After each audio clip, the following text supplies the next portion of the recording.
ਖਬਰਾਂ ਦੇ ਬੁਲੇਟਿਨ ਦੇ ਸਪਾਂਸਰ ਨੇ ਰੀਅਲਟਰ ਗੁਰਜਿੰਦਰ ਸਿੰਘ ਰੰਧਾਵਾ। ਹਰ ਤਰ੍ਹਾਂ ਦੀ ਪ੍ਰਾਪਰਟੀ ਖਰੀਦਣ ਤੇ ਵੇਚਣ ਲਈ ਤੁਸੀਂ ਕਾਲ ਕਰ ਸਕਦੇ ਹੋ। ਸਤਿ ਸ਼੍ਰੀ ਅਕਾਲ, ਤੁਸੀਂ ਦੇਖ ਰਹੇ ਹੋ ਪੰਜਾਬ ਮੇਲ USA ਟੀਵੀ। ਮੈਂ ਵਰੁਣ ਕੌਰ ਮਾਨ। ਖਬਰਾਂ ਦੇ ਬੁਲੇਟਿਨ 'ਚ ਤੁਹਾਡਾ ਸਵਾਗਤ ਹੈ। ਪਹਿਲਾਂ ਨਜ਼ਰ ਪਾਉਂਦੇ ਹਾਂ ਖਾਸ ਖਬਰਾਂ ਤੇ। ਅਮਰੀਕਾ H1B ਅਰਜ਼ੀਕਰਤਾਵਾਂ ਨੂੰ ਇੱਕ ਹੋਰ ਮੌਕਾ ਦੇਵੇਗਾ। ਹੁਣ ਅਮਰੀਕੀ ਨਾਗਰਿਕਾਂ ਨੂੰ ਯੂਰਪ ਜਾਣ ਦੇ ਲਈ ਲੈਣੀ ਪਵੇਗੀ ਪੂਰਬ ਪ੍ਰਵਾਨਗੀ। ਮਨੁੱਖੀ ਤਸਕਰੀ ਕਰਨ ਵਾਲੇ ਪੰਜਾਬੀ ਨੂੰ ਮਿਲ ਸਕਦੀ ਹੈ ਅਮਰੀਕਾ 'ਚ ਵੱਡੀ ਸਜ਼ਾ। ਹਵਾਲਗੀ ਸੰਧੀ ਰਾਹੀਂ ਲਿਆਂਦਾ ਗਿਆ ਕੈਨੇਡਾ ਤੋਂ ਅਮਰੀਕਾ। ਰਿਪਬਲਿਕਨ ਪਾਰਟੀ ਵੱਲੋਂ ਰਾਸ਼ਟਰਪਤੀ ਲਈ 14 ਉਮੀਦਵਾਰ ਚੋਣ ਮੈਦਾਨ ਵਿੱਚ। ਅਮਰੀਕਾ 'ਚ ਫਿਰ ਵਧਣ ਲੱਗੇ ਕੋਵਿਡ ਦੇ ਮਾਮਲੇ। ਹਫ਼ਤੇ ਦੇ ਵਿੱਚ 7100 ਤੋਂ ਜ਼ਿਆਦਾ ਰੋਗੀ ਹਸਪਤਾਲ 'ਚ ਦਾਖਲ। ਕੈਨੇਡਾ ਤੋਂ ਅਮਰੀਕਾ ਦਾਖਲ ਹੁੰਦੇ 14 ਭਾਰਤੀ ਕਾਬੂ। ਤੇ ਹੁਣ ਇਹਨਾਂ ਖਬਰਾਂ ਦਾ ਵਿਸਥਾਰ। ਅਮਰੀਕਾ ਕੈਨੇਡਾ ਸਣੇ ਦੇਸ਼ ਵਿਦੇਸ਼ ਦੀਆਂ ਹੋਰ ਬਹੁਤ ਸਾਰੀਆਂ ਖਬਰਾਂ। USCIS ਨੇ ਕਿਹਾ ਹੈ ਕਿ ਸਾਲਾਨਾ ਕੈਪ ਨੂੰ ਪੂਰਾ ਕਰਨ ਦੇ ਲਈ ਦੂਜੀ ਲੋਟਰੀ ਰਾਹੀਂ ਪਹਿਲੇ ਅਰਜ਼ੀਕਰਤਾਵਾਂ ਨੂੰ ਇੱਕ ਵਾਰ ਫਿਰ ਦੁਬਾਰਾ ਮੌਕਾ ਦਿੱਤਾ ਜਾਵੇਗਾ। US citizenship and immigration services ਨੇ ਐਲਾਨ ਕੀਤਾ ਕਿ ਉਹ ਵਿੱਤੀ ਸਾਲ 2024 ਲਈ ਸਾਲਾਨਾ ਸੀਮਾ ਨੂੰ ਪੂਰਾ ਕਰਨ ਦੇ ਲਈ H1B ਅਸਥਾਈ ਵਰਕ ਵੀਜ਼ਾ ਲਈ ਦੂਜੀ ਰੈਂਡਮ ਲੋਟਰੀ ਆਯੋਜਿਤ ਕਰੇਗੀ। ਇੱਕ ਸ਼ੁਰੂਆਤੀ ਲੋਟਰੀ ਇਸ ਸਾਲ ਦੇ ਮਾਰਚ ਵਿੱਚ ਆਯੋਜਿਤ ਕੀਤੀ ਗਈ ਸੀ, ਪਰ ਏਜੰਸੀ ਨੇ ਕਿਹਾ ਕਿ ਉਸਨੇ ਹਾਲ ਹੀ ਵਿੱਚ ਪਾਇਆ ਹੈ ਕਿ ਉਸਨੂੰ ਅਗਲੇ ਸਾਲ ਦੀ ਕੈਪ ਤੱਕ ਪਹੁੰਚਣ ਦੇ ਲਈ H1B ਬਿਨੇਕਾਰਾਂ ਦੀ ਚੋਣ ਕਰਨ ਦੀ ਹੋਰ ਵਧੇਰੇ ਲੋੜ ਹੋਏਗੀ। ਇਹ ਨਹੀਂ ਦੱਸਿਆ ਗਿਆ ਕਿ ਲੋਟਰੀ ਕਦੋਂ ਹੋਏਗੀ।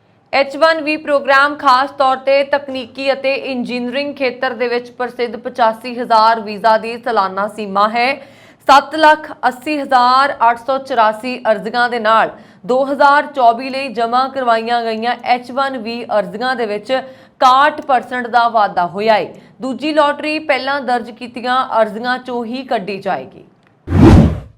ਯੂਰੋਪੀਅਨ ਯੂਨੀਅਨ ਨੂੰ 30 ਯੂਰੋਪੀਅਨ ਦੇਸ਼ਾਂ ਦੇ ਵਿੱਚ ਦਾਖਲ ਹੋਣ ਤੋਂ ਪਹਿਲਾਂ ਅਮਰੀਕੀ ਨਾਗਰਿਕਾਂ ਨੂੰ ਪੂਰਬ ਪ੍ਰਵਾਨਗੀ ਲੈਣ ਦੀ ਲੋੜ ਹੋਵੇਗੀ। 2024 ਤੋਂ ਸ਼ੁਰੂ ਕਰਦੇ ਹੋਏ US ਪਾਸਪੋਰਟ ਧਾਰਕਾਂ ਨੂੰ ਯੂਰਪ ਦੀ ਯਾਤਰਾ ਕਰਨ ਤੋਂ ਪਹਿਲਾਂ European travel information and authorization system ਦੇ ਦੁਆਰਾ ਅਧਿਕਾਰ ਦੇ ਲਈ ਅਰਜ਼ੀ ਦੇਣ ਦੀ ਲੋੜ ਹੋਵੇਗੀ। ਹੁਣ ਤੱਕ US ਨਾਗਰਿਕ ਵੀਜ਼ਾ ਮੁਕਤ ਯੂਰਪ ਜਾਂਦੇ ਸਨ, ਯਾਨੀ ਕਿ ਉਹਨਾਂ ਨੂੰ ਯੂਰਪ ਜਾਣ ਦੇ ਲਈ ਵੀਜ਼ਾ ਦੀ ਲੋੜ ਨਹੀਂ ਹੁੰਦੀ ਸੀ।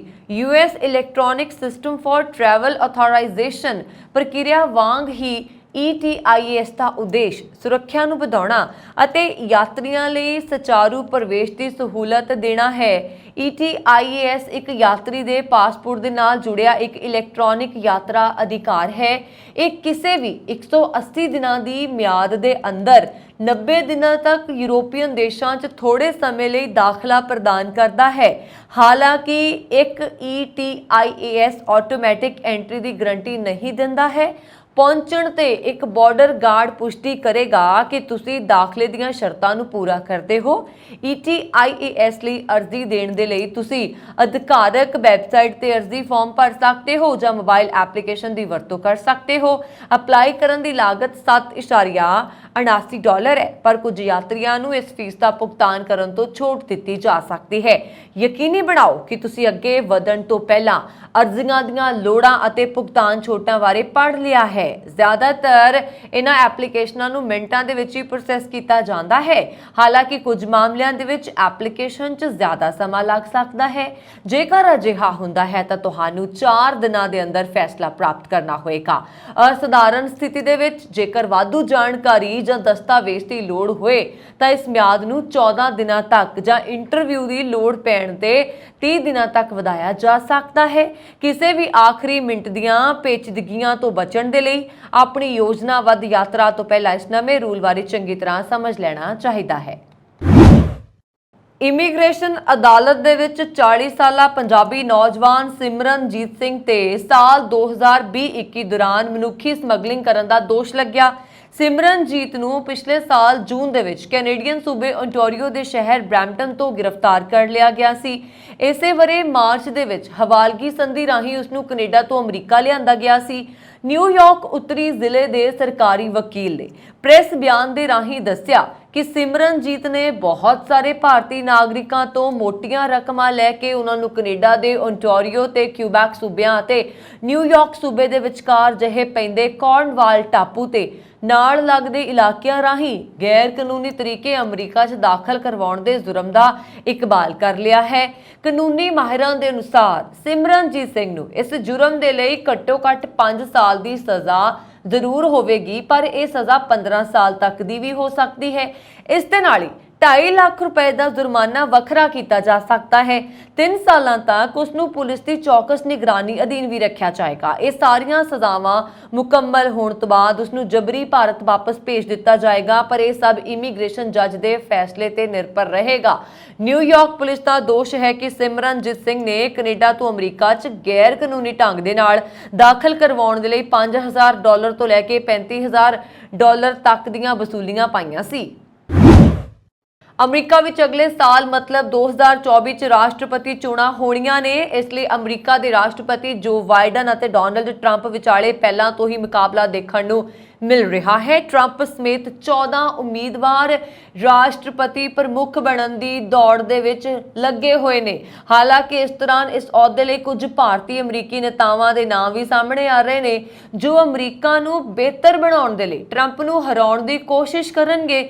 ਦੱਸ ਦਈਏ ਕਿ ਵਿਵੇਕ ਰਾਮਾਸਵਾਮੀ, ਨਿੱਕੀ ਹੈਲੀ, ਹਰਸ਼ਵਰਧਨ ਸਿੰਘ ਸਾਬਕਾ ਅਮਰੀਕੀ ਰਾਸ਼ਟਰਪਤੀ ਡੋਨਾਲਡ ਟਰੰਪ ਖਿਲਾਫ ਚੋਣ ਲੜਨਗੇ। ਹਾਲਾਂਕਿ ਸਾਰੀਆਂ ਕਾਨੂੰਨੀ ਚੁਣੌਤੀਆਂ ਦੇ ਬਾਵਜੂਦ ਟਰੰਪ 2024 ਲਈ ਰਿਪਬਲਿਕਨ ਪਾਰਟੀ ਦੇ ਨਾਮਜ਼ਦਗੀ ਦੀ ਦੌੜ ਵਿੱਚ ਸਭ ਤੋਂ ਅੱਗੇ ਨੇ। ਰਿਪਬਲਿਕਨ ਆਪਣੀ ਪਾਰਟੀ ਦੇ ਅਗਲੇ ਰਾਸ਼ਟਰਪਤੀ ਉਮੀਦਵਾਰ ਦੀ ਰਸਮੀ ਤੌਰ ਤੇ ਚੋਣ ਕਰਨ ਦੇ ਲਈ ਅਗਲੇ ਸਾਲ ਜੁਲਾਈ ਵਿੱਚ ਇੱਕ ਰਾਸ਼ਟਰੀ ਸੰਮੇਲਨ ਕਰਨਗੇ। ਇਹ ਸੰਮੇਲਨ 15 ਤੋਂ 18 ਜੁਲਾਈ ਤੱਕ ਮਿਲਵਾਕੀ ਵਿਸਕਾਂਸਨ ਵਿੱਚ ਹੋਏਗਾ। ਭਾਰਤੀ ਮੂਲ ਦੀ ਰਿਪਬਲਿਕਨ ਨੇਤਾ ਨਿੱਕੀ ਹੈਲੀ 2 ਵਾਰ ਦੱਖਣੀ ਕੈਰੋਲੀਨਾ ਦੀ ਗਵਰਨਰ ਅਤੇ ਸੰਯੁਕਤ ਰਾਸ਼ਟਰ ਦੇ ਵਿੱਚ ਅਮਰੀਕਾ ਦੀ ਸਾਬਕਾ ਰਾਜਦੂਤ ਰਹਿ ਚੁੱਕੀ ਹੈ।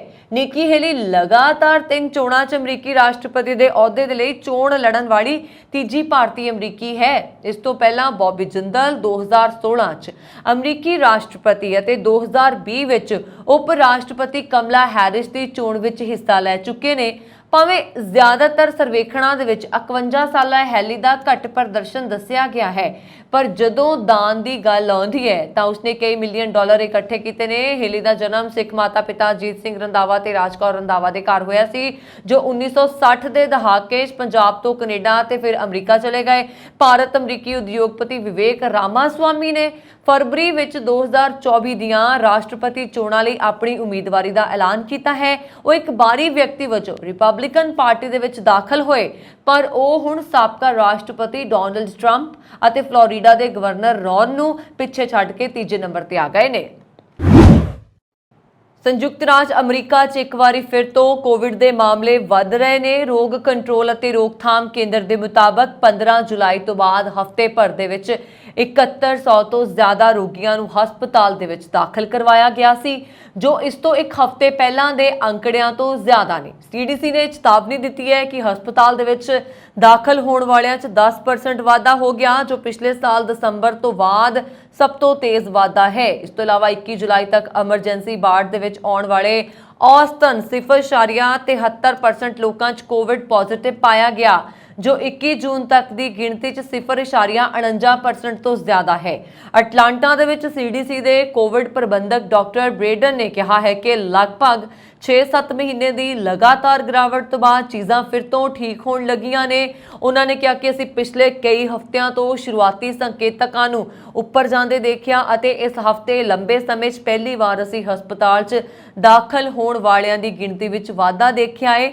CDC ਦੇ ਬੁਲਾਰੇ ਕੈਥਲੀਨ ਨੇ ਕਿਹਾ ਕਿ ਇਸ ਸਮੇਂ CDC ਦੀ ਜੀਨੋਮਿਕ ਨਿਗਰਾਨੀ ਤੋਂ ਸੰਕੇਤ ਮਿਲਦਾ ਹੈ ਕਿ ਇਨਫੈਕਸ਼ਨ 'ਚ ਵਾਧਾ ਓਮਿਕਰੋਨ ਦੇ ਨਾਲ ਸੰਬੰਧਿਤ ਵੇਰੀਐਂਟਸ ਕਾਰਨ ਹੋ ਰਹੀ, ਜੋ 2022 ਦੀ ਸ਼ੁਰੂਆਤ ਤੋਂ ਪ੍ਰਸਾਰਿਤ ਹੋ ਰਹੇ ਨੇ। ਬੀਤੇ ਦਿਨ ਯੂਐਸ ਬਾਰਡਰ ਪੈਟਰੋਲ ਨੇ ਅਮਰੀਕਾ ਵਿੱਚ ਗੈਰ ਕਾਨੂੰਨੀ ਢੰਗ ਦੇ ਨਾਲ ਦਾਖਲ ਹੁੰਦੇ 14 ਭਾਰਤੀ ਨਾਗਰਿਕਾਂ ਦੇ ਇੱਕ ਸਮੂਹ ਨੂੰ ਗ੍ਰਿਫਤਾਰ ਕੀਤਾ, ਜਿਸ ਨੂੰ ਇੱਕ ਭਾਰਤੀ ਮੂਲ ਦਾ ਜੀਪ ਚਾਲਕ ਜੀਪ ਵਿੱਚ ਪੂਰੀ ਤਰ੍ਹਾਂ ਤੁੰਨ ਕੇ ਕੈਨੇਡਾ ਤੇ ਅਮਰੀਕਾ ਲਿਆ ਰਿਹਾ ਸੀ, ਜਿਨ੍ਹਾਂ ਨੂੰ ਅਮਰੀਕਾ ਦੀ ਸਰਹੱਦ ਤੇ ਗ੍ਰਿਫਤਾਰ ਕੀਤਾ ਗਿਆ। ਇਨ੍ਹਾਂ ਲੋਕਾਂ ਦੀ ਜੀਪ ਨੂੰ ਯੂਐਸ ਬਾਰਡਰ ਪੈਟਰੋਲ ਦੀ ਗਸ਼ਤੀ ਟੁਕੜੀ ਨੇ ਜਦੋਂ ਰੋਕਿਆ ਅਤੇ ਜਾਂਚ ਪੜਤਾਲ ਕੀਤੀ ਗਈ ਤਾਂ ਉਸ ਦੀ ਜੀਪ ਦੇ ਵਿੱਚੋਂ 14 ਭਾਰਤੀ ਗੈਰ ਕਾਨੂੰਨੀ ਢੰਗ ਦੇ ਨਾਲ ਅਮਰੀਕਾ ਲਿਜਾ ਰਹੇ ਇਸ ਭਾਰਤੀ ਮੂਲ ਦੇ ਜੀਪ ਚਾਲਕ ਅਭਿਸ਼ੇਕ ਭੰਡਾਰੀ ਦੇ ਵਿਰੁੱਧ ਮਨੁੱਖੀ ਤਸਕਰੀ ਦੇ ਦੋਸ਼ ਆਇਦ ਕਰਕੇ ਉਸ ਨੂੰ ਗ੍ਰਿਫਤਾਰ ਕੀਤਾ ਗਿਆ ਹੈ। ਜਦੋਂ ਜੀਪ ਕੱਚੇ ਰਸਤੇ 'ਚੋਂ ਲੰਘ ਰਹੀ ਸੀ ਤਾਂ ਬਾਰਡਰ ਪੈਟਰੋਲ ਦੀ ਗਸ਼ਤੀ ਟੁਕੜੀ ਨੂੰ ਉਹਨਾਂ ਦੀ ਜੀਪ ਨਜ਼ਰ ਆਈ। ਜਦੋਂ ਉਹਨਾਂ ਵੱਲੋਂ ਉਸ ਨੂੰ ਰੋਕਿਆ ਗਿਆ ਤਾਂ ਉਸ ਵਿੱਚ ਹੱਦ ਤੋਂ ਜ਼ਿਆਦਾ ਮੁਸਾਫਰ ਸਵਾਰ ਦੇਖੇ ਅਤੇ ਉਹਨਾਂ ਨੂੰ ਮਨੁੱਖੀ ਤਸਕਰੀ ਦਾ ਸ਼ੱਕ ਪਿਆ ਤੇ ਉਹਨਾਂ ਵੱਲੋਂ ਕੁਝ ਸਵਾਲ ਪੁੱਛੇ ਗਏ, ਪੁੱਛ ਪੜਤਾਲ ਕੀਤੀ ਗਈ ਅਤੇ ਜੀਪ ਚਲਾ ਰਿਹਾ ਭਾਰਤੀ ਮੂਲ ਦਾ ਅਭਿਸ਼ੇਕ ਭੰਡਾਰੀ ਉਹਨਾਂ ਨੂੰ ਕੋਈ ਤਸੱਲੀ ਬਖਸ਼ ਜਵਾਬ ਨਾ ਦੇ ਸਕਿਆ, ਜਿਸ ਨੂੰ ਗ੍ਰਿਫਤਾਰ ਕਰਕੇ ਪੁਲਿਸ ਦੇ ਹਵਾਲੇ ਕਰ ਦਿੱਤਾ ਗਿਆ ਹੈ। ਯੂਐਸ ਬਾਰਡਰ ਪੈਟਰੋਲ ਦੁਆਰਾ ਪਿਛਲੇ 3 ਸਾਲਾਂ ਦੇ ਵਿੱਚ ਕੈਨੇਡਾ ਅਮਰੀਕਾ ਦੀ ਸਰਹੱਦ ਤੇ ਕਾਬੂ ਕੀਤੇ ਭਾਰਤੀਆਂ ਦੀ ਇਹ ਸਭ ਤੋਂ ਵੱਡੀ ਗਿਣਤੀ ਹੈ। ਬ੍ਰਿਟੇਨ ਦੀ ਸਰਕਾਰ ਨੇ ਦੇਸ਼ ਦੇ ਵਿੱਚ ਗੰਭੀਰ ਅਪਰਾਧਾਂ ਨੂੰ ਰੋਕਣ ਦੇ ਲਈ ਸਖਤ ਕਦਮ ਚੁੱਕਿਆ ਹੈ। ਇਸ ਦੇ ਤਹਿਤ ਬ੍ਰਿਟੇਨ ਦੀ ਗ੍ਰਹਿ ਸਕੱਤਰ ਨੇ ਕਿਹਾ ਹੈ ਕਿ ਗੰਭੀਰ ਅਪਰਾਧੀਆਂ ਨੂੰ ਦਿੱਤੀ ਜਾਣ ਵਾਲੀ ਬ੍ਰਿਟਿਸ਼ ਨਾਗਰਿਕਤਾ ਤੇ ਸੋਮਵਾਰ ਤੋਂ ਲਾਗੂ ਸਖਤ ਨਿਯਮ ਦੇ ਤਹਿਤ ਰੋਕ ਲਾ ਦਿੱਤੀ ਜਾਏਗੀ, ਭਾਵੇਂ ਕਿ ਅਪਰਾਧ ਕਿਤੇ ਵੀ ਕੀਤਾ ਗਿਆ ਹੋਏ। ਭਾਰਤੀ ਮੂਲ ਦੀ ਮੰਤਰੀ ਨੇ ਕਿਹਾ ਕਿ ਉਹ ਨਾਗਰਿਕਤਾ ਦੇ ਅਰਜ਼ੀਆਂ ਦੇਣ ਦੇ ਲਈ ਸਮਾਂ ਸੀਮਾ ਵਧਾ ਕੇ ਬ੍ਰਿਟੇਨ ਦੀ ਰਾਸ਼ਟਰੀ ਪ੍ਰਣਾਲੀ ਦੀ ਦੁਰਵਰਤੋਂ ਤੇ ਨਕੇਲ ਕੱਸ ਰਹੇ ਨੇ। ਇਹਨਾਂ ਨਿਯਮਾਂ ਨੂੰ ਬ੍ਰਿਟੇਨ ਜਾਣ ਦੇ ਚਾਹਵਾਨ ਭਾਰਤੀਆਂ ਲਈ ਇੱਕ ਚੇਤਾਵਨੀ ਵਜੋਂ ਦੇਖਿਆ ਜਾ ਸਕਦਾ ਹੈ। ਪਹਿਲਾਂ ਦੇ ਨਿਯਮ ਦੇ ਮੁਤਾਬਕ ਅਪਰਾਧੀਆਂ ਨੂੰ ਉਹਨਾਂ ਦੀ ਸਜ਼ਾ ਦੇ ਖਤਮ ਹੋਣ ਦੇ ਕਰੀਬ 15 ਸਾਲ ਬੀਤ ਜਾਣ ਦੇ ਬਾਅਦ ਬ੍ਰਿਟਿਸ਼ ਨਾਗਰਿਕਤਾ ਦਿੱਤੀ ਜਾ ਸਕਦੀ ਸੀ, ਭਾਵੇਂ ਕਿ ਅਪਰਾਧ ਕੁਝ ਵੀ ਹੋਏ ਜਾਂ ਕਿਸੇ ਵੇਲੇ ਕੀਤਾ ਗਿਆ ਹੋਏ। ਪਰ ਹੁਣ ਇਸ ਵਿੱਚ ਤਬਦੀਲੀ ਕੀਤੀ ਗਈ ਹੈ। ਬ੍ਰੈਵਰਮੈਨ ਨੇ ਕਿਹਾ ਹੈ ਕਿ ਬ੍ਰਿਟੇਨ ਦੀ ਨਾਗਰਿਕਤਾ ਇੱਕ ਵਿਸ਼ੇਸ਼ ਅਧਿਕਾਰ ਹੈ। ਜਿਹੜੇ ਲੋਕ ਅਪਰਾਧ ਕਰਦੇ ਨੇ ਉਹ ਨਾਗਰਿਕ ਅਧਿਕਾਰਾਂ ਦਾ ਆਨੰਦ ਲੈਣ ਦੇ ਯੋਗ ਨਹੀਂ ਹੋਣੇ ਚਾਹੀਦੇ, ਜਿਸ ਵਿੱਚ ਬ੍ਰਿਟੇਨ ਦਾ ਪਾਸਪੋਰਟ ਰੱਖਣਾ, ਵੋਟ ਪਾਉਣਾ ਅਤੇ ਰਾਸ਼ਟਰੀ ਸਿਹਤ ਸੇਵਾ ਤੋਂ ਮੁਫਤ ਇਲਾਜ ਦੇਖਭਾਲ ਤੱਕ ਪਹੁੰਚ ਸ਼ਾਮਲ ਹੈ। ਕੇਂਦਰੀ ਵਾਸ਼ਿੰਗਟਨ ਦੇ ਵਿੱਚ ਓਕਾਨੋਗਨ ਬੇਨਾਚੀ ਨੈਸ਼ਨਲ ਫੋਰੈਸਟ ਵਿੱਚ ਇੱਕ ਸੜਕ ਉੱਤੇ ਇੱਕ ਆਲ ਟੇਰੇਨ ਵਾਹਨ ਪਲਟਣ ਅਤੇ ਅੱਗ ਲੱਗਣ ਕਾਰਨ 4 ਲੋਕਾਂ ਦੀ ਮੌਤ ਹੋਣ ਦੀ ਖਬਰ ਹੈ। ਕੀਟੀਟਾਸ ਕਾਉਂਟੀ ਦੇ ਸ਼ਹਿਰ ਦੇ ਅਧਿਕਾਰੀਆਂ ਨੇ ਕਿਹਾ ਕਿ ਸ਼ਨੀਵਾਰ ਦੁਪਹਿਰ ਲਿਬਰਟੀ ਨੇ ਸ਼ਹਿਰ ਦੇ ਪੱਛਮ ਦੇ ਵਿੱਚ ਉਸ ਦੇ ਨਾਲ ATV ਕ੍ਰੈਸ਼ ਹੋ ਗਈ। ਉਹਨਾਂ ਨੇ ਕਿਹਾ ਕਿ ਹਾਦਸੇ ਦੇ ਵਿੱਚ ਹੋਰ ਕੋਈ ਵਾਹਨ ਸ਼ਾਮਲ ਨਹੀਂ ਸੀ। ਅਧਿਕਾਰੀਆਂ ਨੇ ਦੱਸਿਆ ਕਿ ਇਸ ਹਾਦਸੇ ਦੇ ਵਿੱਚ 4 ਲੋਕਾਂ ਦੀ ਮੌਤ ਹੋ ਗਈ। ਉਹਨਾਂ ਨੇ ਦੱਸਿਆ ਕਿ ਇਹਨਾਂ ਵਿੱਚੋਂ 2 ਵਿਅਕਤੀਆਂ ਦੀ ਮੌਕੇ ਤੇ ਮੌਤ ਹੋ ਗਈ ਅਤੇ 2 ਵਿਅਕਤੀਆਂ ਦੀ ਹਸਪਤਾਲ 'ਚ ਮੌਤ ਹੋ ਗਈ। ਉਹ ਥਾਂ ਜਿੱਥੇ ਹਾਦਸਾ ਵਾਪਰਿਆ ਉਹ ਕੈਂਪਰਾਂ ਅਤੇ ਆਫ ਰੋਡਰਾਂ ਲਈ ਇੱਕ ਪ੍ਰਸਿੱਧ ਸਥਾਨ ਹੈ, ਯਾਨੀ ਕਿ ਆਫ ਰੋਡਰਸ ਦੇ ਲਈ। ਜਾਂਚਕਰਤਾਵਾਂ ਨੇ ਇਹ ਨਹੀਂ ਦੱਸਿਆ ਕਿ ATV ਦੇ ਉਲਟਣ ਦਾ ਕਾਰਨ ਕੀ ਸੀ। ਨਿਊਯਾਰਕ ਤੋਂ ਐਥਨਜ਼ ਗ੍ਰੀਸ ਜਾਣ ਵਾਲੀ ਡੈਲਟਾ 에ਅਰਲਾਈਨਸ ਦੀ ਫਲਾਈਟ ਵਿੱਚ ਇੱਕ ਸ਼ਰਾਬੀ ਯਾਤਰੀ ਨੇ 16 ਸਾਲਾ ਲੜਕੀ ਅਤੇ ਉਸ ਦੀ ਮਾਂ ਦੇ ਨਾਲ ਛੇੜਛਾੜ ਕੀਤੀ। ਫਲਾਈਟ ਦੇ ਅਮਲੇ ਨੇ ਵੀ ਉਹਨਾਂ ਦੀ ਕੋਈ ਮਦਦ ਨਹੀਂ ਕੀਤੀ। ਇੰਨਾ ਨਹੀਂ, ਉਤਰਨ ਤੋਂ ਬਾਅਦ ਵੀ ਦੋਸ਼ੀ ਨੂੰ ਬਿਨਾਂ ਕਿਸੇ ਅਧਿਕਾਰੀ ਜਾਂ ਪੁਲਿਸ ਨੂੰ ਦੱਸੇ ਹੀ ਛੱਡ ਦਿੱਤਾ ਗਿਆ। ਹੁਣ ਪੀੜਤ ਪਰਿਵਾਰ ਨੇ 에ਅਰਲਾਈਨ ਖਿਲਾਫ 16.5 ਕਰੋੜ ਦਾ ਮਾਮਲਾ ਦਰਜ ਕਰਵਾਇਆ ਹੈ। ਨਿਊਯਾਰਕ ਪੋਸਟ ਦੀ ਰਿਪੋਰਟ ਦੇ ਮੁਤਾਬਕ ਲੰਘੀ 26 ਜੁਲਾਈ ਨੂੰ 9 ਘੰਟੇ ਦੀ ਫਲਾਈਟ ਦੇ ਵਿੱਚ ਇੱਕ ਯਾਤਰੀ ਨੇ ਕਰੀਬ 10 ਵੋਡਕਾ ਅਤੇ ਇੱਕ ਗਲਾਸ ਵਾਈਨ ਦਾ ਪੀਤਾ। ਮਾਮਲੇ ਦੀ ਚਾਰਜ ਸ਼ੀਟ ਦੇ ਵਿੱਚ ਕਿਹਾ ਗਿਆ ਕਿ ਫਲਾਈਟ ਅਟੈਂਡੈਂਟ ਦੋਸ਼ੀ ਨੂੰ ਲਗਾਤਾਰ ਸ਼ਰਾਬ ਸਰਵ ਕਰ ਰਹੇ ਸੀ ਜਦੋਂ ਉਹ ਨਸ਼ੇ 'ਚ ਸੀ। ਇਸ ਤੋਂ ਬਾਅਦ ਉਸਨੇ ਜਹਾਜ਼ ਵਿੱਚ ਸਵਾਰ ਇੱਕ ਮਾਂ ਤੇ ਉਸਦੀ ਧੀ ਨਾਲ ਛੇੜਛਾੜ ਕਰਨੀ ਸ਼ੁਰੂ ਕਰ ਦਿੱਤੀ। ਮੁਲਜ਼ਮ ਕੁੜੀ ਦਾ ਨਾਮ ਪਤਾ ਪੁੱਛ ਰਿਹਾ ਸੀ। ਪੀੜਤਾ ਨੇ ਦੱਸਿਆ ਕਿ ਮੁਲਜ਼ਮ ਸ਼ਰਾਬ ਦੇ ਨਸ਼ੇ ਵਿੱਚ ਸਾਨੂੰ ਲਗਾਤਾਰ ਗਾਲਾਂ ਕੱਢ ਰਿਹਾ ਸੀ। ਅਮਰੀਕਾ ਦੇ ਨਿਊਯਾਰਕ ਪੁਲਿਸ ਵਿਭਾਗ ਨੇ ਇੱਕ ਸਿੱਖ ਫੌਜੀ ਨੂੰ ਦਾੜੀ ਰੱਖਣ ਤੋਂ ਰੋਕ ਦਿੱਤਾ ਸੀ। ਦਿੱਲੀ ਸਿੱਖ ਗੁਰਦੁਆਰਾ ਪ੍ਰਬੰਧਕ ਕਮੇਟੀ ਨੇ ਇਸ ਤੇ ਨੋਟਿਸ ਲਿਆ ਹੈ। ਦਿੱਲੀ ਸਿੱਖ ਗੁਰਦੁਆਰਾ ਪ੍ਰਬੰਧਕ ਕਮੇਟੀ ਨੇ ਵਿਦੇਸ਼ ਮੰਤਰਾਲਾ ਨੂੰ ਇੱਕ ਪੱਤਰ ਲਿਖਿਆ ਹੈ। ਦਿੱਲੀ ਸਿੱਖ ਗੁਰਦੁਆਰਾ ਪ੍ਰਬੰਧਕ ਕਮੇਟੀ ਦੇ ਪ੍ਰਧਾਨ ਹਰਮੀਤ ਸਿੰਘ ਕਾਲਕਾ ਨੇ ਇਸ ਤੇ ਰੋਸ ਜਤਾਉਂਦਿਆਂ ਕਿਹਾ ਕਿ ਅਮਰੀਕਾ ਦੀ ਹਰ ਚੀਜ਼ ਵਿੱਚ ਸਿੱਖਾਂ ਦਾ ਬਹੁਤ ਵੱਡਾ ਯੋਗਦਾਨ ਹੈ, ਭਾਵੇਂ ਉਹ ਰਾਜਨੀਤੀ ਹੋਵੇ ਜਾਂ ਸਾਇੰਸ ਜਾਂ ਟੈਕਨੋਲੋਜੀ। ਅਮਰੀਕਾ ਨੂੰ ਚਲਾਉਣ ਵਾਸਤੇ ਸਿੱਖਾਂ ਦਾ ਬਹੁਤ ਵੱਡਾ ਯੋਗਦਾਨ ਹੈ। ਚੰਗੇ ਨਾਗਰਿਕ ਹੋਣ ਕਰਕੇ ਸਾਡੇ ਭਰਾ ਉੱਥੇ ਰਹਿ ਰਹੇ ਨੇ। ਨੌਜਵਾਨ ਉੱਥੇ ਦੀ ਫੌਜ ਵਿੱਚ ਆਪਣੀ ਜ਼ਿੰਮੇਵਾਰੀ ਨਿਭਾ ਰਹੇ ਹਨ, ਕਿਉਂਕਿ ਸਿੱਖਾਂ ਵਿੱਚ ਜਜ਼ਬਾ ਹੈ ਕਿ ਜਿੱਥੇ ਵੀ ਰਹੀਏ ਉਸ ਦੇਸ਼ ਦੀ ਰੱਖਿਆ ਲਈ ਆਪਣੀ ਜ਼ਿੰਮੇਵਾਰੀ ਨਿਭਾਈਏ। ਪਰ ਉੱਥੇ ਸਾਡੇ ਸਿੱਖ ਫੌਜੀ ਨੂੰ ਦਾੜੀ ਵਧਾਉਣ ਤੋਂ ਰੋਕ ਦਿੱਤਾ। ਇਹ ਬਹੁਤ ਹੀ ਮੰਦਭਾਗਾ ਹੈ। ਉਹਨਾਂ ਨੇ ਕਿਹਾ ਕਿ ਅਸੀਂ ਇਸ ਬਾਰੇ ਵਿਦੇਸ਼ ਮੰਤਰਾਲਾ ਨਾਲ ਵੀ ਗੱਲ ਕਰਾਂਗੇ ਤੇ ਇਹ ਨਿਸ਼ਚਿਤ ਕਰਾਂਗੇ ਕਿ ਅਮਰੀਕਾ ਦੀ ਸਰਕਾਰ ਸਿੱਖਾਂ ਦੀ ਮਰਿਆਦਾ ਦੀ ਉਲੰਘਣਾ ਨਾ ਕਰੇ। ਉਹਨਾਂ ਨੇ ਕਿਹਾ ਕਿ ਇਸ ਤੇ ਸਾਰੀਆਂ ਜਥੇਬੰਦੀਆਂ ਨੂੰ ਇਕਜੁੱਟ ਹੋਣਾ ਚਾਹੀਦਾ ਹੈ। ਅਮਰੀਕਾ ਵਰਗਾ ਮੁਲਕ ਜਿੱਥੇ ਹਰ ਧਰਮ ਨੂੰ ਆਜ਼ਾਦੀ ਮਿਲਦੀ ਹੈ, ਜਿੱਥੇ ਹਰ ਇੱਕ ਲਈ ਇਨਸਾਫ ਹੁੰਦਾ ਹੈ, ਭਾਵੇਂ ਉਹ ਅਮਰੀਕਾ ਦਾ ਨਾਗਰਿਕ ਹੋਵੇ ਜਾਂ ਨਾ ਹੋਵੇ, ਇਸ ਘਟਨਾ ਨਾਲ ਸਾਨੂੰ ਬਹੁਤ ਜ਼ਿਆਦਾ ਅਫਸੋਸ ਹੋਇਆ ਹੈ। ਅਮਰੀਕਾ ਦੇ ਕਈ ਖੇਤਰਾਂ ਦੇ ਵਿੱਚ ਰੈੱਡ ਮੀਟ ਐਲਰਜੀ ਦੀ ਬਿਮਾਰੀ ਦੇ ਮਾਮਲੇ ਵੱਧ ਰਹੇ ਹਨ। ਇਹ ਬਿਮਾਰੀ ਲੌਨ ਸਟਾਰ ਟੀਕ ਨਾਮੀ ਕੀੜੇ ਦੇ ਕੱਟਣ ਨਾਲ ਹੁੰਦੀ ਹੈ। ਇਸ ਕੀੜੇ ਦਾ ਵਿਗਿਆਨਿਕ ਨਾਮ ਜਿਹੜਾ ਹੈ ਉਹ ਵੀ ਜਾਰੀ ਕਰ ਦਿੱਤਾ ਗਿਆ ਹੈ। ਇਹ ਜਿਸ ਵਿਅਕਤੀ ਨੂੰ ਕੱਟਦਾ ਹੈ ਉਸ ਨੂੰ ਮਾंस ਖਾਣ ਤੋਂ ਐਲਰਜੀ ਹੋਣ ਲੱਗਦੀ ਹੈ। ਇਹ ਐਲਰਜੀ ਸ਼ੁਰੂ ਵਿੱਚ ਹਲਕੀ ਹੁੰਦੀ ਹੈ ਪਰ ਬਾਅਦ ਵਿੱਚ ਇਹ ਸਮੱਸਿਆ ਵਧਣ ਲੱਗਦੀ ਹੈ। ਇਸ ਕਾਰਨ ਹਸਪਤਾਲ ਵਿੱਚ ਦਾਖਲ ਵੀ ਹੋਣਾ ਪੈ ਸਕਦਾ ਹੈ। ਡਾਕਟਰਾਂ ਦੇ ਮੁਤਾਬਕ ਲੌਨ ਸਟਾਰ ਟੀਕ ਵਿੱਚ ਖਾਸ ਕਿਸਮ ਦੀ ਸ਼ੂਗਰ ਹੁੰਦੀ ਹੈ ਜਿਸ ਨੂੰ ਅਲਫਾ ਗੈਲ ਕਿਹਾ ਜਾਂਦਾ ਹੈ। ਜਦੋਂ ਇਹ ਕੀੜਾ ਕਿਸੇ ਵਿਅਕਤੀ ਨੂੰ ਕੱਟਦਾ ਹੈ ਤਾਂ ਇਹ ਗੈਲ ਨੂੰ ਉਸ ਦੇ ਸਰੀਰ ਵਿੱਚ ਪਹੁੰਚਦਾ ਹੈ। ਇਸ ਕੀੜੇ ਵਿੱਚ ਮੌਜੂਦ ਗੈਲ ਲਾਲ ਮੀਟ ਅਜਿਹਾ ਇਸ ਲਈ ਹੁੰਦਾ ਹੈ ਕਿਉਂਕਿ ਇਹ ਕੀੜੇ ਕੁਝ ਜਾਨਵਰਾਂ ਨੂੰ ਵੀ ਕੱਟਦੇ ਨੇ। ਅਜਿਹੀ ਹਾਲਤ ਵਿੱਚ ਪਸ਼ੂਆਂ ਵਿੱਚ ਵੀ ਗੈਲ ਇੰਜੈਕਟ ਹੋ ਜਾਂਦਾ ਹੈ। ਇਹਨਾਂ ਪਸ਼ੂਆਂ ਦਾ ਮੀਟ ਮੰਡੀ ਵਿੱਚ ਆਉਂਦਾ ਹੈ। ਜੇਕਰ ਕੋਈ ਵਿਅਕਤੀ ਇਸ ਮੀਟ ਦਾ ਸੇਵਨ ਕਰਦਾ ਹੈ ਤਾਂ ਉਸ ਨੂੰ ਐਲਰਜੀ ਹੋਣ ਲੱਗਦੀ ਹੈ। ਕੈਲੀਫੋਰਨੀਆ ਦੇ ਹਵਾਈ ਅੱਡੇ ਤੇ ਉਡਾਣ ਭਰਨ ਸਮੇਂ ਇੱਕ ਛੋਟਾ ਜਹਾਜ਼ ਤਬਾਹ ਹੋਣ ਦੀ ਖਬਰ ਹੈ। ਪਾਇਲਟ ਸਮੇਤ ਜਹਾਜ਼ ਵਿੱਚ ਸਵਾਰ ਸਾਰੇ 3 ਵਿਅਕਤੀ ਮਾਰੇ ਗਏ।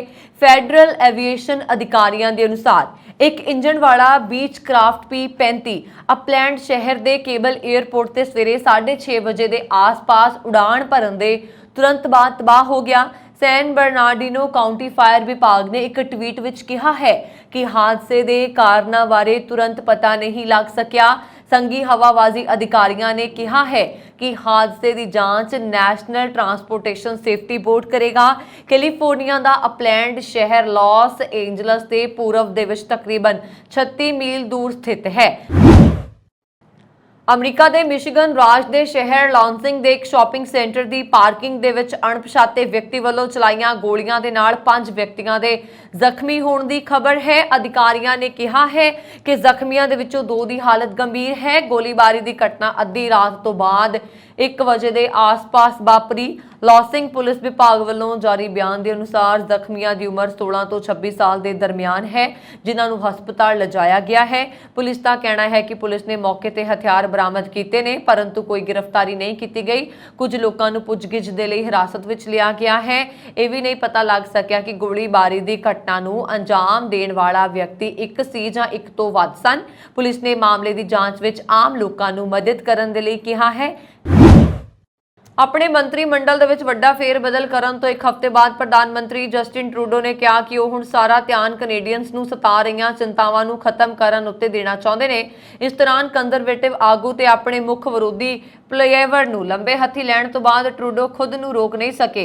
ਹੈਮਿਲਟਨ ontario ਵਿੱਚ ਹੋਰ ਘਰ ਬਣਾਉਣ ਬਾਰੇ ਫੈਡਰਲ ਮਿਊਨਿਸਪਲ ਨਿਵੇਸ਼ ਲਈ ਕਈ ਮਿਲੀਅਨ ਡਾਲਰ ਦਾ ਐਲਾਨ ਕਰਨ ਲਈ ਰੱਖੇ ਗਏ ਇਸ ਇਵੈਂਟ ਦੇ ਵਿੱਚ ਗੱਲ ਕਰਦਿਆਂ ਟਰੂਡੋ ਨੇ ਕਈ ਵਾਰ ਪੋਲੀਏਵਰ ਦਾ ਜ਼ਿਕਰ ਕੀਤਾ। ਉਹਨਾਂ ਨੇ ਹਾਊਸਿੰਗ, ਹੈਲਥ ਤੇ ਹੋਮਲੈਸਨੈਸ ਬਾਰੇ ਪੋਲੀਏਵਰ ਦੇ ਪ੍ਰਸਤਾਵਾਂ ਤੋਂ ਲੈ ਕੇ ਉਹਨਾਂ ਦੇ ਲੀਡਰਸ਼ਿਪ ਸਟਾਈਲ ਦੇ ਨਾਲ ਕਟੌਤੀਆਂ ਕਰਨ ਤੇ ਗੁੱਸੇ ਰਹਿਣ ਵਰਗੀਆਂ ਹਰਕਤਾਂ ਕਰਕੇ ਵੀ ਆਪਣੇ ਵਿਰੋਧੀ ਨੂੰ ਖੂਬ ਪੁੜਿਆ।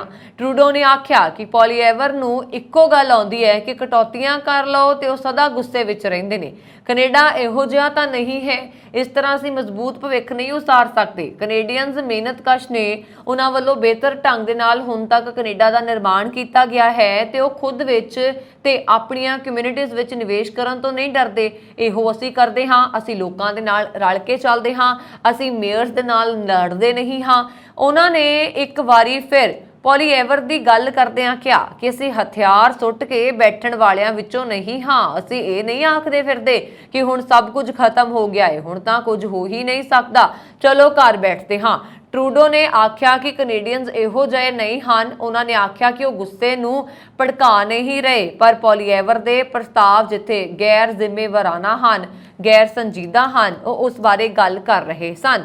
ਉਹਨਾਂ ਨੇ ਆਖਿਆ ਕਿ ਉਹ ਕੈਨੇਡੀਅਨਸ ਨੂੰ ਦਰਪੇਸ਼ ਸਮੱਸਿਆਵਾਂ ਨੂੰ ਹੱਲ ਕਰਨ ਉੱਤੇ ਧਿਆਨ ਕੇਂਦਰਿਤ ਕਰਨਗੇ, ਨਾ ਕਿ ਉਹਨਾਂ ਦੀਆਂ ਮੁਸ਼ਕਲਾਂ ਤੋਂ ਸਿਆਸੀ ਲਾਹਾ ਲੈਣਗੇ ਜਿਵੇਂ ਕਿ ਪੋਲੀਏਵਰ ਕਰਦੇ ਨੇ। ਇੱਥੇ ਦੱਸਣਾ ਬਣਦਾ ਹੈ ਕਿ ਅਜੇ ਪਾਰਲੀਮੈਂਟ ਦੀ ਕਾਰਵਾਈ ਦੁਬਾਰਾ ਸ਼ੁਰੂ ਹੋਣ ਵਿੱਚ ਕਾਫੀ ਸਮਾਂ ਪਿਆ ਹੈ।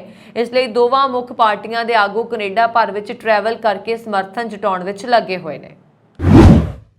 ਲਾਪਤਾ ਹੋਈਆਂ ਦੋ ਬੱਚੀਆਂ ਦੀ ਭਾਲ ਦੇ ਲਈ ਨਾਰਥ ਯਾਰਕ ਵਿੱਚ ਟੋਰਾਂਟੋ ਪੁਲਿਸ ਵੱਲੋਂ ਇੱਕ ਕਮਾਂਡ ਪੋਸਟ ਕਾਇਮ ਕੀਤੀ ਗਈ ਹੈ। ਪੁਲਿਸ ਨੇ ਦੱਸਿਆ ਕਿ ਐਤਵਾਰ ਨੂੰ ਡ੍ਰਿਫਟਵੁੱਡ ਐਵਨਿਊ ਤੇ ਜੇਨ ਸਟਰੀਟ ਇਲਾਕੇ 'ਚ ਸ਼ਾਮੀ 6 ਵਜੇ ਦੇ ਨੇੜੇ-ਤੇੜੇ 10 ਸਾਲਾ ਕਿਟਾਨਾ ਤੇ 12 ਸਾਲਾ ਟਿਆਨਾ ਨੂੰ ਆਖਰੀ ਵਾਰ ਵੇਖਿਆ ਗਿਆ। ਜਾਂਚਕਾਰਾਂ ਦਾ ਕਹਿਣਾ ਹੈ ਕਿ ਉਹ ਬੱਚੀਆਂ ਦੀ ਸੇਫਟੀ ਨੂੰ ਲੈ ਕੇ ਕਾਫੀ ਚਿੰਤਤ ਨੇ। ਕਿਟਾਨਾ ਬਾਰੇ ਜਾਣਕਾਰੀ ਦਿੱਤੀ ਗਈ ਜੋ ਉਸ ਦੇ ਅਨੁਸਾਰ ਉਹ 4 ਫੁੱਟ 7 ਇੰਚ ਲੰਬੀ ਹੈ ਤੇ ਉਸ ਦਾ ਵਜ਼ਨ 100 ਪਾਉਂਡ ਹੋਏਗਾ। ਅੱਖਾਂ ਦਾ ਰੰਗ ਭੂਰਾ ਹੈ ਤੇ ਉਸ ਦੇ ਵਾਲ ਮੋਢਿਆਂ ਤੱਕ ਕੱਟੇ ਹੋਏ ਨੇ। ਉਸ ਨੂੰ ਆਖਰੀ ਵਾਰੀ ਗੁਲਾਬੀ ਸ਼ਰਟ, ਨੀਲੇ ਰੰਗ ਦੀ ਓਵਰਆਲ ਡਰੈਸ ਤੇ ਨੀਲੇ ਸੈਂਡਲਾਂ ਦੇ ਵਿੱਚ ਵੇਖਿਆ ਗਿਆ। ਟਿਆਨਾ ਦਾ ਕੱਦ 4 ਫੁੱਟ 8 ਇੰਚ, ਵਜ਼ਨ 110 ਤੋਂ 120 ਪਾਉਂਡ ਦਰਮਿਆਨ, ਅੱਖਾਂ ਦਾ ਰੰਗ ਭੂਰਾ ਤੇ ਲੰਬੇ ਭੂਰੇ ਵਾਲ ਨੇ। ਉਸ ਨੂੰ ਆਖਰੀ ਵਾਰ ਚਿੱਟੀ ਡਰੈਸ, ਨੀਲੀ ਡੈਨਿਮ ਦੀ ਜੈਕਟ ਤੇ ਗੁਲਾਬੀ ਜੁੱਤੇ ਪਾਈ ਵੇਖਿਆ ਗਿਆ। ਕੈਲਗਰੀ ਦੇ ਰੌਕੇਜ਼ ਵੈਸਟ ਵਿੱਚ ਇੱਕ ਨਿੱਕੇ ਜਹਾਜ਼ ਦੇ ਹਾਦਸਾਗ੍ਰਸਤ ਹੋਣ ਤੋਂ ਬਾਅਦ ਟਰਾਂਸਪੋਰਟੇਸ਼ਨ ਸੇਫਟੀ ਬੋਰਡ ਵੱਲੋਂ ਜਾਂਚ ਸ਼ੁਰੂ ਕੀਤੀ ਗਈ ਹੈ। ਇਸ ਹਾਦਸੇ ਦੇ ਵਿੱਚ 6 ਵਿਅਕਤੀ ਮਾਰੇ ਗਏ। ਆਰਸੀਐਮਪੀ ਵੱਲੋਂ ਦਿੱਤੀ ਗਈ ਜਾਣਕਾਰੀ ਦੇ ਅਨੁਸਾਰ ਪਾਇਲਟ ਤੇ 5 ਪੈਸੇਂਜਰਾਂ ਸਮੇਤ ਇਸ ਜਹਾਜ਼ ਨੇ ਸ਼ੁੱਕਰਵਾਰ ਰਾਤ ਨੂੰ ਸਿਟੀ ਦੇ ਪੱਛਮ ਤੋਂ ਸਪਰਿੰਗ ਬੈਂਕ 에ਅਰਪੋਰਟ ਤੋਂ ਉਡਾਣ ਭਰੀ ਹੈ ਤੇ ਜਹਾਜ਼ ਸਾਲਮਨ ਆਰਮ BC ਵੱਲ ਵਧਿਆ। ਮਾਰੇ ਗਏ ਪੈਸੇਂਜਰ ਦੇ ਨਾਂ ਜਾਰੀ ਨਹੀਂ ਕੀਤੇ ਗਏ, ਪਰ ਪੁਲਿਸ ਨੇ ਦੱਸਿਆ ਕਿ ਇਸ ਜਹਾਜ਼ ਦੇ ਵਿੱਚ ਸਵਾਰ ਸਾਰੇ ਲੋਕ ਚਰਚ ਫੰਕਸ਼ਨ ਵਿੱਚ ਹਿੱਸਾ ਲੈਣ ਦੇ ਲਈ ਜਾ ਰਹੇ ਸੀ। ਇਹ ਜਹਾਜ਼ ਸਿੰਗਲ ਇੰਜਣ ਵਾਲਾ ਸੀ। ਸੋਸ਼ਲ ਮੀਡੀਆ ਤੇ ਵਾਇਰਲ ਹੋਣ ਦੀ ਇੱਛਾ 'ਚ ਲੋਕ ਅਕਸਰ ਕੁਝ ਅਜਿਹਾ ਕਰ ਜਾਂਦੇ ਨੇ ਜਿਸ ਦਾ ਉਹਨਾਂ ਨੂੰ ਬਾਅਦ ਵਿੱਚ ਪਛਤਾਵਾ ਹੁੰਦਾ ਹੈ। ਅਜਿਹਾ ਹੀ ਇੱਕ ਮਾਮਲਾ ਸਾਹਮਣੇ ਆਇਆ ਜਿਸ ਵਿੱਚ ਇੱਕ ਮਹਿਲਾ ਟਿਕਟੋਕਰ ਨੇ ਆਨਲਾਈਨ ਫਿਟਨੈਸ ਚੈਲੰਜ ਦੇ ਦੌਰਾਨ ਇੰਨਾ ਪਾਣੀ ਪੀ ਲਿਆ ਕਿ ਉਸ ਨੂੰ ਹਸਪਤਾਲ 'ਚ ਦਾਖਲ ਹੋਣਾ ਪਿਆ।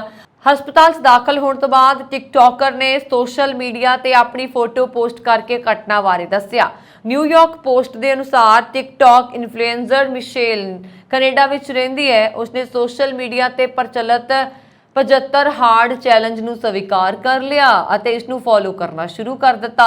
ਇਸ ਚੈਲੰਜ ਦੇ ਵਿੱਚ 75 ਦਿਨਾਂ ਤੱਕ ਇੱਕ ਰੁਟੀਨ ਦਾ ਪਾਲਣ ਕਰਨਾ ਹੁੰਦਾ ਹੈ, ਜਿਵੇਂ ਸਵੇਰੇ ਜਲਦੀ ਉੱਠਣਾ, ਰੋਜ਼ਾਨਾ ਕਸਰਤ ਕਰਨਾ, ਬਾਹਰ ਦਾ ਖਾਣਾ ਨਾ ਖਾਣਾ, ਸ਼ਰਾਬ ਛੱਡਣਾ, ਰੋਜ਼ਾਨਾ 10 ਮਿੰਟ ਇੱਕ ਕਿਤਾਬ ਪੜ੍ਹਨਾ। ਇਸ ਚੁਣੌਤੀ ਨੂੰ ਸਵੀਕਾਰ ਕਰਨ ਵਾਲੇ ਨੂੰ ਰੋਜ਼ਾਨਾ ਪੀਣ ਵਾਲੇ ਪਾਣੀ ਦੀ ਮਾਤਰਾ ਵਧਾਉਣੀ ਪੈਂਦੀ ਹੈ ਅਤੇ ਰੋਜ਼ਾਨਾ ਆਪਣੀ ਫੋਟੋ ਸੋਸ਼ਲ ਮੀਡੀਆ ਤੇ ਸ਼ੇਅਰ ਕਰਨੀ ਪੈਂਦੀ ਹੈ।